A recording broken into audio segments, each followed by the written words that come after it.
नमस्कार, देशवा न्यूज देख रहे हैं आप। आपके साथ मैं अमित झा।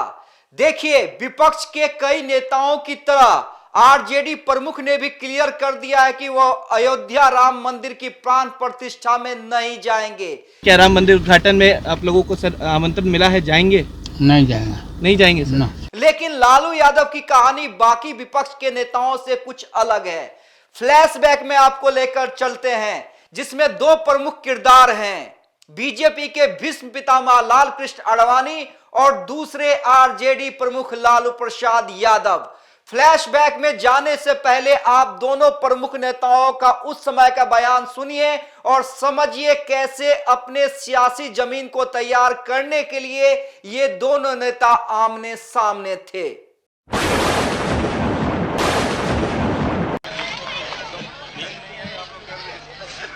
लोग कहते हैं कि आप अदालत का फैसला क्यों नहीं मानते? अदालत क्या इस बात का फैसला करेगी कि यहां पर राम का जन्म हुआ था कि नहीं हुआ था?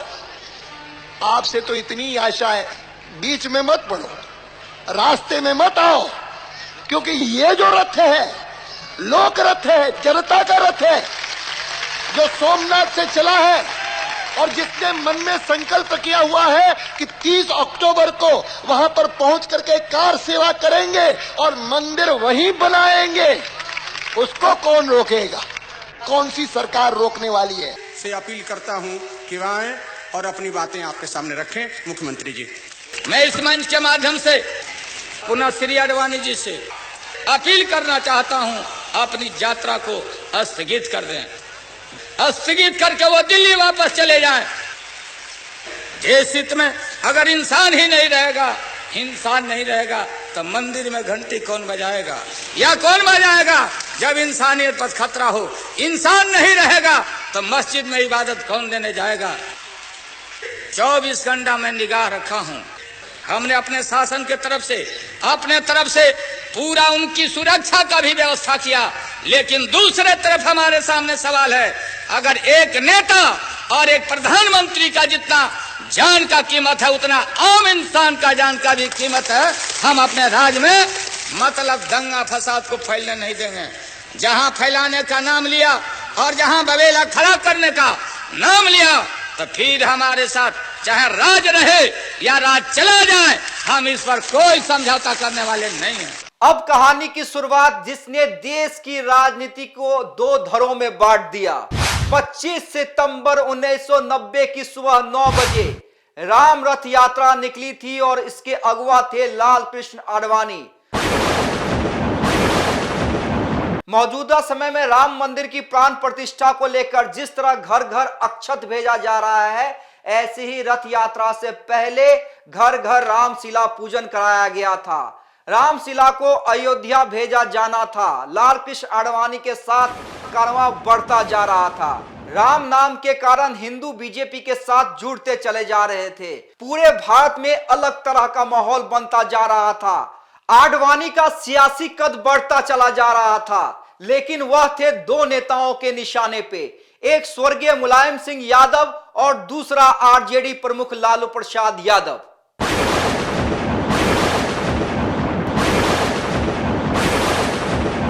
दोनों नेता आडवाणी को गिरफ्तार कर अपना सियासी कद बड़ा करना चाहते थे और लालू यादव मुलायम सिंह को यह मौका नहीं देना चाहते थे।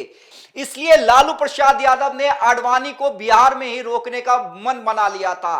आडवाणी जब राम रथ को लेकर धनबाद पहुंचे तो उनको गिरफ्तार करने की जिम्मेदारी वहां के तत्कालीन डीसी अफजल अमानुल्लाह को दी गई, लेकिन उन्होंने गिरफ्तार करने से मना कर दिया आडवाणी को, क्योंकि अगर मुस्लिम अफसर आडवाणी को गिरफ्तार करता तो लालू हीरो तो बन जाते, लेकिन उसके बाद जो माहौल बनता उसे कंट्रोल करना मुश्किल हो जाता। इसलिए अफजल अमानुल्लाह ने अपने हाथ पीछे कर लिए और गिरफ्तारी नहीं होने के कारण आडवाणी की रथ यात्रा धनबाद के बाद पटना होते हुए समस्तीपुर पहुंच गई। समस्तीपुर के पटेल मैदान में रथ यात्रा के साथ बड़ी सभा होनी थी। इसकी तैयारी पूरी कर ली गई थी।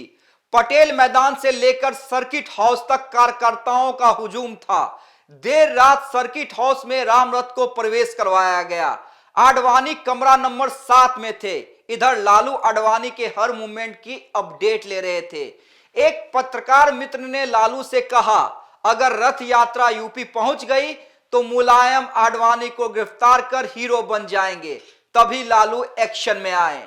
आरजेडी प्रमुख ने पीएम विश्वनाथ प्रताप सिंह को फोन लगाकर सारी बातों की जानकारी दी। रातों रात आईएएस आरके सिंह और आईपीएस रामेश्वर उरांव को पटना से समस्तीपुर भेज दिया गया। इस पूरे एक्शन को इतना गोपनीय रखा गया कि इसकी भनक समस्तीपुर के डीएम और एसपी तक को नहीं थी। जब देर रात हो गई और कार्यकर्ताओं का हुजूम कम हो गया तो लालू ने आडवाणी को गिरफ्तार करने की हरी झंडी दी और 23 अक्टूबर 1990 रात 1:30 बजे आडवाणी को जगाया गया और कहा गया, आप गिरफ्तार हो गए। आडवाणी हंसकर कहते हैं, विनाश काले विपरीत बुद्धि। उनकी गिरफ्तारी के समय आज के मौजूदा प्रधानमंत्री नरेंद्र मोदी भी थे, लेकिन गिरफ्तारी सिर्फ आडवाणी की हुई थी क्योंकि उस समय अगुवा वही थे। गिरफ्तार करके आडवाणी को दुमका के मसानदौर डैम स्थित गेस्ट हाउस ले जाया गया। इतनी बड़ी घटना के बाद पूरे देश में बवाल मच गया था। अटल बिहारी वाजपेयी ने केंद्र में वीपी सिंह से समर्थन वापस लेकर सरकार गिरा दी। इधर देश दो धड़ों में बंट गया था।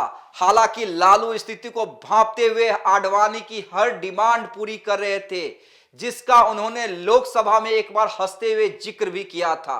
आप लोगों ने गलती किया, अन्ना जी को डिटेन किया, आपने जस्टिफाइड किया डिटेंशन को। लेते लेते आप पहले मालूम हुआ कि पुलिस लाइन में ले गया, पुलिस लाइन के बाद मालूम हुआ तिहाड़ जेल में ले गया। कम से कम हम लोगों से पूछ लेते, पूछे आडवाणी जी से। आडवाणी जी को गिरफ्तार किया तो ड्यू रेस्पेक्ट दिया, मसान जोड़ के कलकत्ता गेस्ट हाउस में रखा और हेलीकॉप्टर से भेजवाया, टहलने का इंतजाम किया और टेलीफोन से बात करते रहे कि सर कोई दिक्कत होगा तो हमको बताइएगा, कोई तकलीफ होगा बताइएगा, हमारी मजबूरी है कि चूंकि आप जा रहे हैं बाबरी मस्जिद पर हमला करने, समझ जाइए ये सब काम। पूछिए और फिर इनका बेटी हमारी बहन है, नमाज गए, हम बोला उनको भी हम भेजा कि जाओ आओ जाओ, लेकिन आप लोगों ने गलती किया, माइलेज मिल गया। और इस तरह देश में दो बड़े नेताओं ने अपनी सियासी जमी को तैयार किया था। एक थे लाल कृष्ण आडवाणी, जो आज के दौर में बीजेपी के भीष्म पितामह कहे जाते हैं, और जब जब राम मंदिर की चर्चा होगी तब तब आडवाणी की चर्चा होगी। और दूसरा लालू प्रसाद यादव, जिसने आडवाणी को गिरफ्तार करके मुस्लिम वोट बैंक को एकजुट कर लिया था। तो इस घटना का जिक्र करके हमने आपको समझाया कि बाकी नेताओं की तरह लालू प्रसाद यादव का मामला कुछ अलग है, और लालू प्रसाद यादव इसलिए राम मंदिर की प्राण प्रतिष्ठा में नहीं जाना चाहते हैं। अगर आपको यह खबर पसंद आया तो शेयर जरूर करें और कमेंट करना ना भूलें। धन्यवाद।